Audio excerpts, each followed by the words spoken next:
My daughter was murdered twice, once in a hotel room and then in the media. Howdy Cabrans has been tormented by how his daughter Gabby Albon was dragged under by rumors of a drug-fueled orgy that had gone wrong and ended in her death.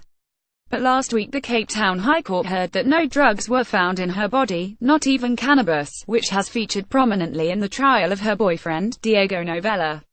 Albon was found dead in her Camps Bay hotel room on July 29, 2015, with feces on her face and a note written in lipstick on her body saying "Cerote," Spanish for "you are a piece of SHT. Novella, a wealthy trust funder from Guatemala, has been charged with murder. He claims diminished capacity because of the substances he took. Evidence from the toxicology reports which dispelled the rumors of a drug fist received far less attention than the tabloid stories that made their way around the world, said Cabrans.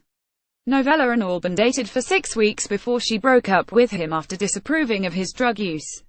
When she introduced him to her father, he was not impressed. He was aggressive, even how he drove. I had my thoughts, but I kept them to myself. She was my baby girl, she will always be my baby girl. I just want to go back in time and protect her. This has torn me in half. In the years before her death, Albon's ill health had become her heaviest burden. At first she was incorrectly diagnosed with Addison's disease and put on the wrong medication. It later became clear she had Lyme disease, a debilitating bacterial illness caused by ticks found on deer.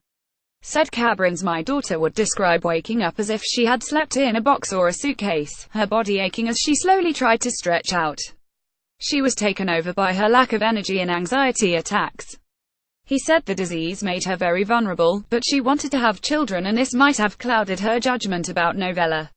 When she arrived in Cape Town to meet him, she couldn't find him and he didn't call her. When he finally arrived at the hotel where she was staying, he told the reception, "I am here to see my mother." The two traveled to Rome for a few days. She was killed shortly after they returned to South Africa.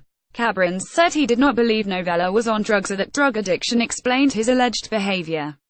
His daughter's passport was not found, her iPad had been stamped on several times, and her phone was found in the microwave. He was chilled by the note, which had been so neatly placed on her chest, in such a scene of chaos. I originally had one job: to see the man on trial going to prison with no possibility of parole.